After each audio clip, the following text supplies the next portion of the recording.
Et puis alors donc notre équipe, je n'ai pas parlé, mais dans mon équipe bien sûr, il y a ma femme, il y a mon fils, Ouais. Philippe, ma belle-fille, Corinne.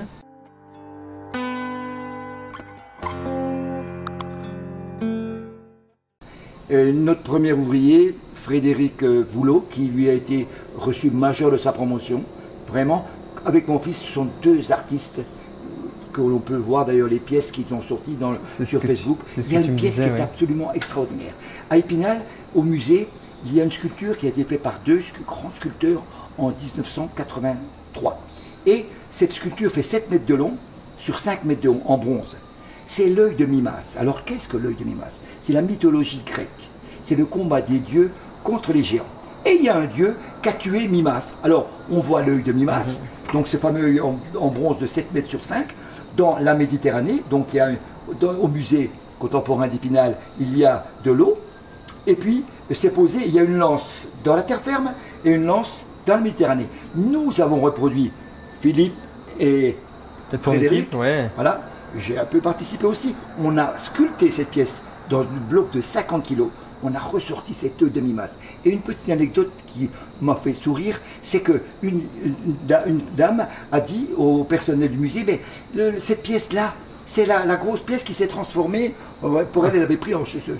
Voilà cette pièce-là. Alors là, on fait des choses vraiment. La Tran nous avait demandé pour leurs 100 ans, on a fait une pièce, on a passé 104 heures dessus. Un climatiseur avec ventilation, avec tubulure, ils n'ont même pas voulu le manger, ils ont trouvé bien, ils veulent l'exposer au Japon, en Corée, un peu partout. C'est magnifique ça.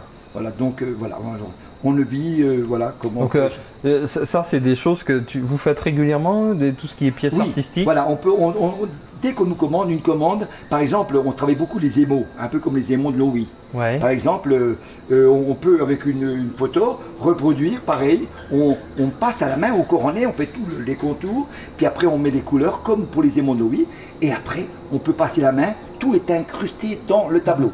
Mais on peut tout faire, on peut faire n'importe quoi. Par exemple, on a préparé pour Pâques, vous le verrez dans Facebook, on a préparé des pièces extraordinaires. On est déjà en train de préparer pour Pâques l'année prochaine.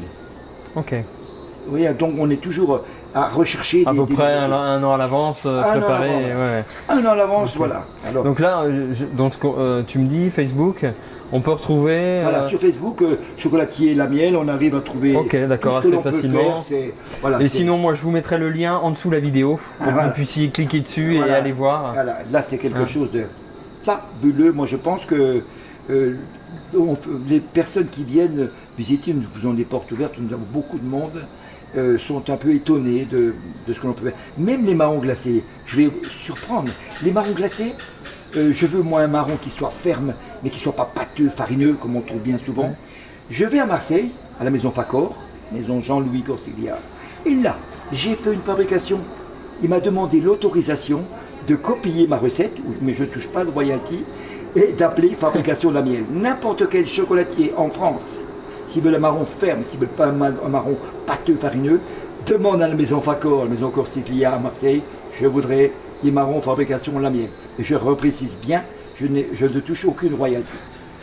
D'accord. Tu étais généreux là. Alors, ben oui, mais moi ça me fait plaisir. Tu viens du cœur, mais oui, non mais c'est... J'aime faire plaisir, voilà. Oui, te connaissant, oui, c'est sûr.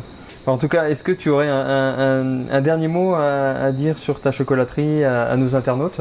Alors moi, je voudrais leur dire que le métier de chocolatier est pour moi un métier absolument exceptionnel.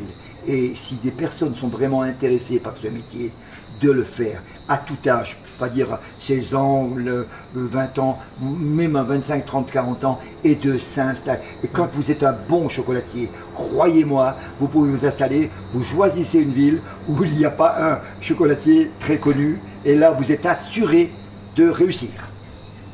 Ok, super.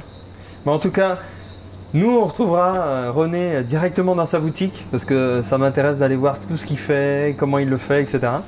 Mais bon, ça sera terminé pour aujourd'hui et on se retrouvera pour une prochaine vidéo. En tout cas, merci René. Et bien moi, c'est moi qui te remercie. Et à très bientôt. Merci, au revoir.